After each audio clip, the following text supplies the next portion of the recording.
ঢাকা লিগে এরকম খুব কম টিমে আছে এত প্রফেশনাল। খেলার দিনেও খেলার পরেও আমার স্যার এবং তাইমের সাথে ম্যাক্সিমাম সময় যোগাযোগ ছিল। এই ইয়ার যদি আমরা চ্যাম্পিয়নশিপ নাও হতে পারি, আমরা নেক্সট ইয়ার যদি যেই যারাই থাকুক তারা ইনশাল্লাহ যেন চ্যাম্পিয়নশিপের জন্য ফাইট করতে পারে। না, আলহামদুলিল্লাহ, আমি মনে করি লাস্ট ম্যাচে যেটা বললেন যে প্রথম ম্যাচে আবানের সাথে সেঞ্চুরি করেছে, বাট আমরা ম্যাচটা হেরে গিয়েছিলাম, তো ওই দিক থেকে খারাপ লেগেছিল। বাট ইনজুরির পরে এসে আলহামদুলিল্লাহ টিমের কন্ট্রিবিউশন করতে পারছি, এটা একটা আমার জন্য প্লাস পয়েন্ট। আর চেষ্টা থাকবে যে সামনে সুপার লিগের ম্যাচগুলো আছে, তো হয়তোবা আমরা চ্যাম্পিয়নশিপ থেকে একটু দূরে চলে গেছি, বাট স্টিল আমার মনে হয় যে আমরা যদি 5টা ম্যাচ জিততে পারি, আমরা হয়তোবা রানার আপের একটা অ্যাচিভমেন্ট করার সুযোগ হবে। তো আমরা সবাই ওইভাবে চিন্তা করছি এবং একটা game, one game at a time আমরা চিন্তা করব এবং ইনশাল্লাহ সবাই সেভাবেই প্রস্তুতি নিচ্ছে।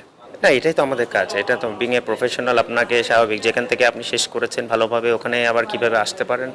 আর যখন আপনি এরকম ক্রিকেট 18-19 বছর খেলবেন, তো অ্যাটলিস্ট এই এক্সপিরিয়েন্সটুকু তো আছে, যে আশা করা যায় যে যেভাবে আমি শেষ করেছি ভালোভাবে ওইভাবে যেন ফিরে আসতে পারি। আর যেটা প্রথম ম্যাচ থেকে হয়েছে আলহামদুলিল্লাহ, এই জন্য আমি হ্যাপি। আর চেষ্টা থাকবে নেক্সট যে কটা ম্যাচ আছে নিজের যেন ভালো পারফরমেন্স করতে পারি এবং টিম যেন আমার জিতে ইনশাল্লাহ। তা তো অবশ্যই, এখন ইউটিউবে তো সবসময় খেলা দেখা যায়, আর প্রতিটা ম্যাচই যখনই সময় পেয়েছে খেলা দেখেছি। ইভেন খেলার দিনেও খেলার পরেও আমার স্যার এবং তাইমের সাথে ম্যাক্সিমাম সময় যোগাযোগ ছিল, এবং যারা ইয়াং প্লেয়ার আরও আমাদের টিমে ভালো খেলেছে ওদেরকেও আমি সবসময় টেক্সট দিয়েছি এবং তাদের সাথেও কন্ট্যাক্ট ছিল। তো আমি অবশ্যই দেখেছি, আর চেষ্টা থাকবে যে আমরা যেন এজ এ টিম হিসেবে আরও পারফরমেন্স করতে পারি। ডেফিনেটলি আমরা যে টিম ছিলাম এটা চ্যাম্পিয়নশিপের জন্যই টিম ছিল, বাট অনেক সময় আপনার ভালো ক্রিকেট খেললেও অনেক সময় লাক আপনার ফেভারে থাকে না। তো সেই থেকে বলবো যে আমরা হয়তো একটু আনলাকি, দুটো আমরা বাজে ম্যাচ হেরে গিয়েছিলাম এই রাউন্ড লিগে, বাট ইনশাল্লাহ চেষ্টা থাকবে সুপার লিগে যেন আমরা এজ এ টিম হিসেবে পারফর্ম করতে পারি। আর প্রাইম ব্যাংক যেটার জন্য আমাদেরকে নিয়েছে, এত ভালো ভালো প্লেয়ার কিছু নিয়েছে, তো আমরা যেন সেটা প্রতিদানটা দিতে পারি।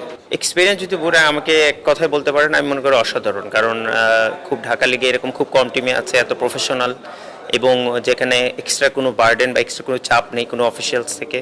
But that doesn't mean that আমাদের প্লেয়াররা কেউ চেষ্টা করে না। আমার মনে হয় যে সবাই হার্ড অ্যান্ড সোল ট্রাই করে।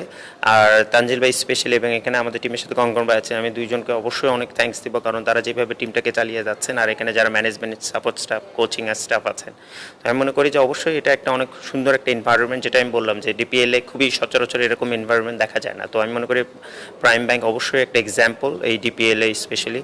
তো আশা করবো যে ইনশাল্লাহ এই ইয়ার যদি আমরা চ্যাম্পিয়নশিপ নাও হতে পারি, আমরা নেক্সট ইয়ার যদি ইনশাল্লাহ যদি থাকি এবং এই টিম যেই যারাই থাকুক তারা ইনশাল্লাহ যেন চ্যাম্পিয়নশিপের জন্য ফাইট করতে পারে। ঢাকা লিগে এরকম খুব কম টিমে আছে এত প্রফেশনাল, এবং যেখানে এক্সট্রা কোনো বার্ডেন বা এক্সট্রা কোনো চাপ নেই কোনো অফিসিয়ালস থেকে। But that doesn't mean that আমাদের প্লেয়াররা কেউ চেষ্টা করে না। আমার মনে হয় যে সবাই হার্ড অ্যান্ড সোল ট্রাই করে। আর তানজিল ভাই স্পেশালি, এবং এখানে আমাদের টিমের সাথে কঙ্কন ভাই আছে, আমি দুইজনকে অবশ্যই অনেক থ্যাঙ্কস দিব, কারণ তারা যেভাবে টিমটাকে চালিয়ে যাচ্ছেন, আর এখানে যারা ম্যানেজমেন্ট সাপোর্ট স্টাফ, কোচিং আর স্টাফ আছেন, তো আমি মনে করি যে অবশ্যই এটা একটা অনেক সুন্দর একটা এনভায়রনমেন্ট। যেটা আমি বললাম যে ডিপিএলে খুবই সচরাচর এরকম এনভায়রনমেন্ট দেখা যায় না। তো আমি মনে করি প্রাইম ব্যাংক অবশ্যই একটা এক্সাম্পল এই ডিপিএলে স্পেশালি। তো আশা করবো যে ইনশাল্লাহ এই ইয়ার যদি আমরা চ্যাম্পিয়নশিপ নাও হতে পারি, আমরা নেক্সট ইয়ার যদি ইনশাল্লাহ যদি থাকি এবং এই টিম যেই যারাই থাকুক তারা ইনশাল্লাহ যেন চ্যাম্পিয়নশিপের জন্য ফাইট করতে পারে।